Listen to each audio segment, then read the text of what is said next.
दोस्तों नमस्कार। 20, 21 और 22 अगस्त 2026 के ये 3 दिन ज्योतिषीय दृष्टि से काफी महत्वपूर्ण रहने वाला है, क्योंकि इन 3 दिनों में चंद्रमा वृश्चिक राशि में रहेगा।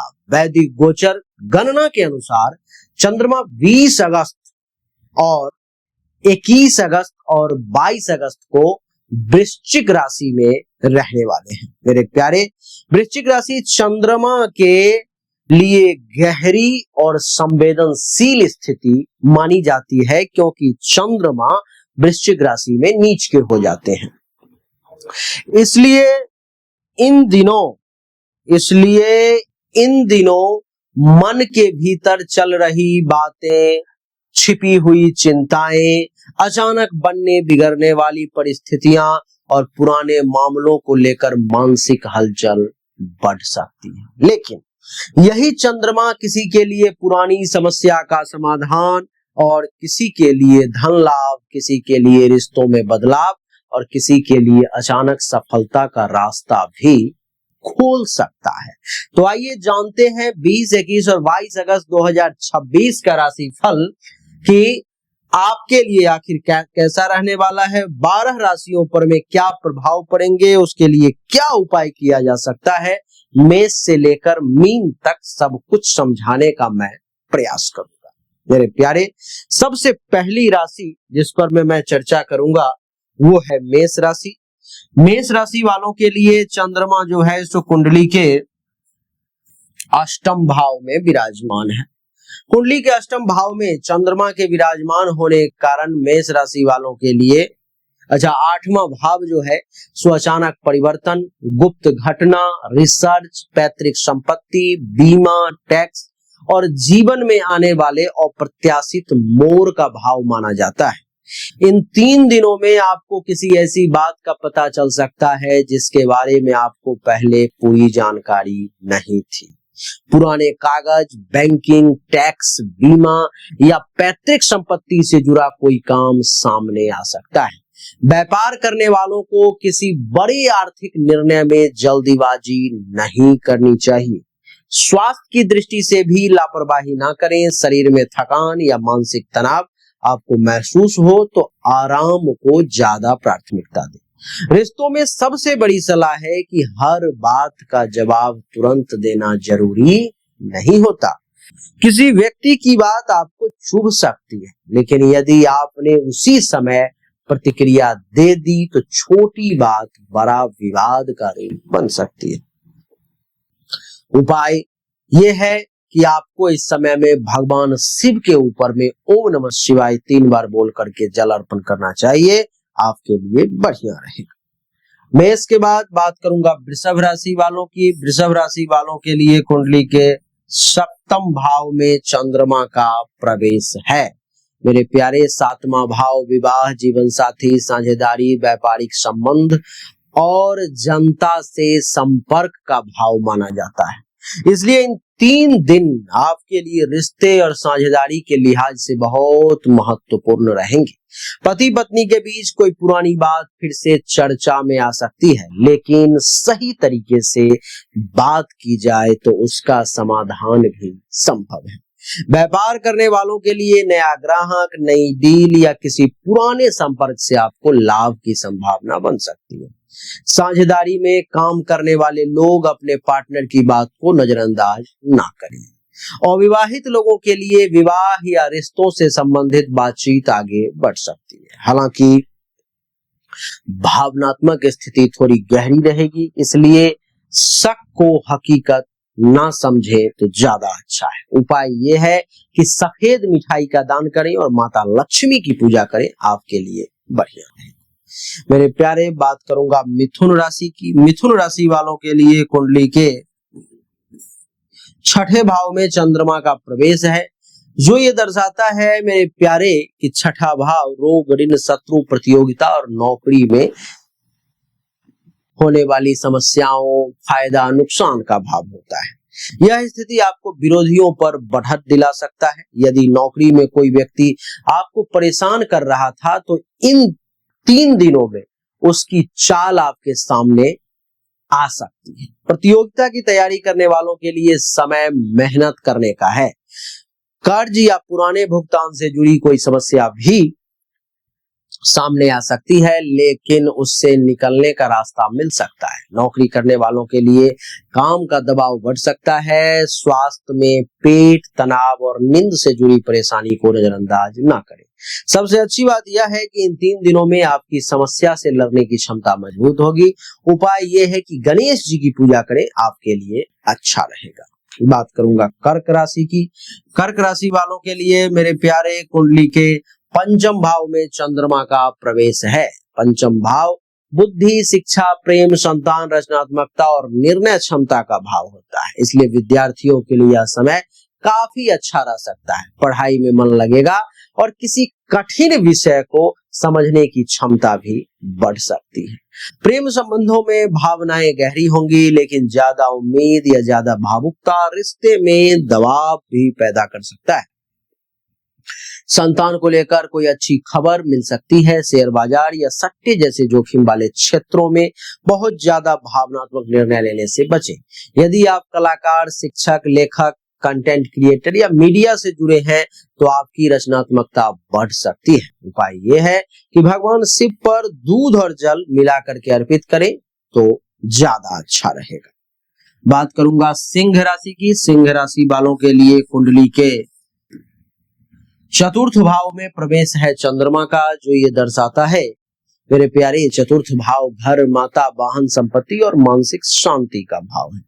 इन 3 दिनों में आपका ध्यान घर और परिवार की तरफ ज्यादा रहेगा। घर में कोई मरम्मत, सजावट या सामान खरीदने की योजना बन सकती है। प्रॉपर्टी से जुड़े मामलों में बातचीत आगे बढ़ सकती है, लेकिन कागजों की अच्छी तरह से जांच करें। माता की सेहत और भावनाओं का ध्यान रखें।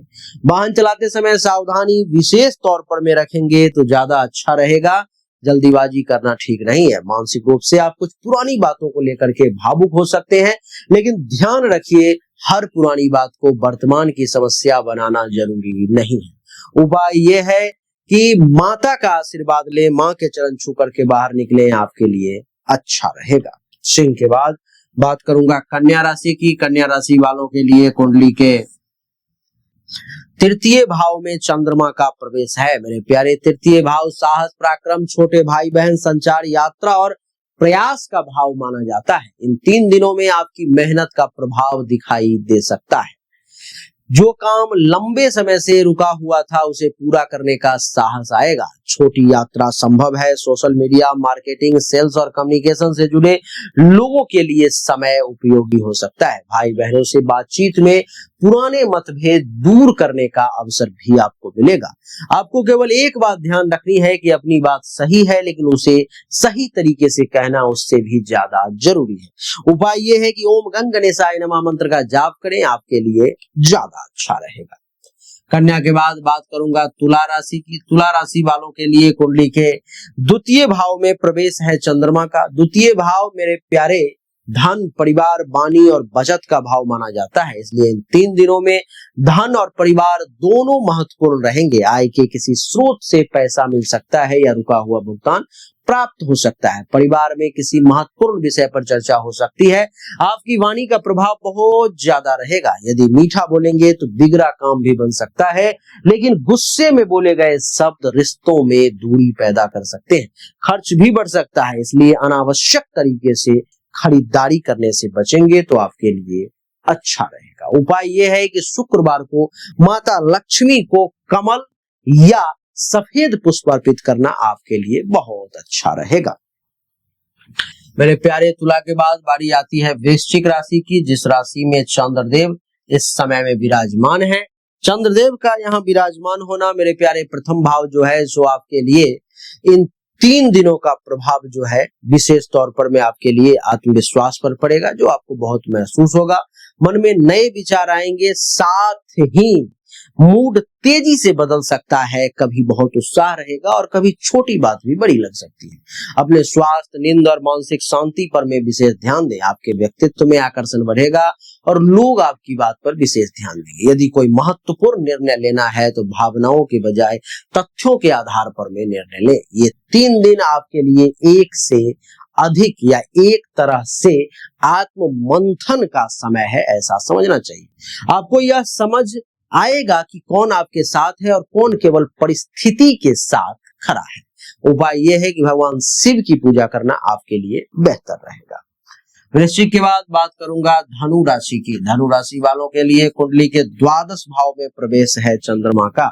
मेरे प्यारे, द्वादश भाव खर्च, विदेश यात्रा, निंद, एकांत और मानसिक चिंतन का भाव है। इन दिनों खर्च अचानक बढ़ सकता है। विदेश या दूर स्थान से संबंधित काम में प्रगति मिल सकती है। जो लोग विदेश में काम करते हैं या विदेश जाने की योजना बना रहे हैं, उनके लिए कोई महत्वपूर्ण सूचना मिल सकती है। लेकिन मानसिक तनाव और नींद की कमी से बचना जरूरी है। रात को देर तक मोबाइल देखने की आदत को कम करें। आध्यात्मिक गतिविधियों में मन लगाना आपके लिए बहुत लाभदायक रहेगा। इसमें उपाय यह है कि भगवान विष्णु की पूजा करें तो ज्यादा अच्छा रहेगा। आइए धनु के बाद बात करूंगा मकर राशि की। मकर राशि वालों के लिए कुंडली के एकादश भाव में प्रवेश है चंद्रमा का। और एकादश भाव आपको मालूम ही है कि लाभ, आय, मित्र, बड़े भाई बहन और इच्छा पूर्ति का भाव है। इसलिए इन 3 दिनों में मकर राशि वालों को अच्छे परिणाम मिल सकते हैं। आय के नए अवसर सामने आ सकते हैं। पुराने संपर्क से लाभ मिल सकता है। व्यापारियों को कोई नया ग्राहक या ऑर्डर मिल सकता है। नौकरी करने वालों को वरिष्ठ अधिकारियों या किसी प्रभावशाली व्यक्ति से सहायता मिल सकती है। सोशल नेटवर्क मजबूत होगा। जिस इच्छा के लिए काफी समय से प्रयास कर रहे हैं, उसके पूरा होने की दिशा में कोई संकेत आपको मिल सकता है। उपाय यह है किसी जरूरतमंद व्यक्ति को भोजन करा दें और शनिदेव का स्मरण करें, आपके लिए बढ़िया रहेगा। मकर के बाद बात करूंगा कुंभ राशि की। कुंभ राशि वालों के लिए कुंडली के 10वें भाव में प्रवेश है चंद्रमा का, जो ये दर्शा रहा है मेरे प्यारे की कर्म, नौकरी, व्यापार, पद और प्रतिष्ठा का भाव है 10वां। इसलिए कैरियर के लिए ये 3 दिन बहुत महत्वपूर्ण हो सकते हैं। काम की जिम्मेदारी बढ़ सकती है। आपको कोई ऐसा काम दिया जा सकता है जिससे आपकी योग्यता वरिष्ठ अधिकारियों के सामने साबित हो। व्यापारियों के लिए भी नई जिम्मेदारी या नया प्रोजेक्ट सामने आएगा, लेकिन काम और परिवार के बीच संतुलन बनाकर चलना जरूरी होगा। अधिकारी वर्ग से बहस करने से आपको बचना होगा। आपका काम ही आपकी सबसे बड़ी पहचान बनेगा, ये आपको समझना होगा। उपाय ये है कि जरूरतमंद की सहायता करें। कुंभ के बाद और राशि चक्र की अंतिम राशि जिसका नाम है मीन के लिए भाग्य भाव में चंद्रमा का प्रवेश है, अर्थात 9वां भाव। 9वां भाव भाग्य, धर्म, गुरु, पिता, लंबी यात्रा और उच्च शिक्षा का भाव माना जाता है। इन 3 दिनों में भाग्य का साथ मिल सकता है। किसी वरिष्ठ व्यक्ति, गुरु या पिता समान व्यक्ति से महत्वपूर्ण सलाह मिल सकती है। लंबी यात्रा की योजना बन सकती है। उच्च शिक्षा या विदेश से जुड़े मामलों में सकारात्मक संकेत मिल सकते हैं। धार्मिक और आध्यात्मिक गतिविधियों में भी आपका मन लगेगा। यदि कोई काम लंबे समय से अटका हुआ था तो उसे पूरा करने के लिए सही व्यक्ति का सहयोग मिलेगा।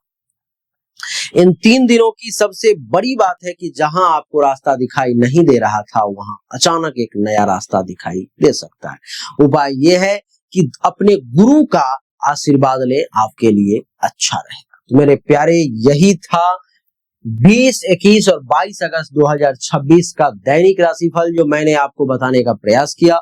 उम्मीद करता हूं आपको अच्छा लगा होगा, पसंद आया होगा। मेरे प्यारे, अगर आप पर्सनली मुझसे जुड़ना चाहते हो तो नीचे व्हाट्सएप चैनल का लिंक दिया गया है, उस पर क्लिक करके आप मेरे व्हाट्सएप चैनल से जुड़ सकते हो, जहां पर मुझसे डायरेक्ट आपकी बातचीत हो सकती है, आपसे राय मशवरा हो सकता है। पर्सनल कंसल्टेशन के लिए सामने दिए गए नंबर पर मैं आपको व्हाट्सएप करना होगा। अच्छा लगा तो लाइक करें, शेयर करें, चैनल को सब्सक्राइब करके इसके बेल आइकन के बटन को दबा दें। राधे राधे, राम राम।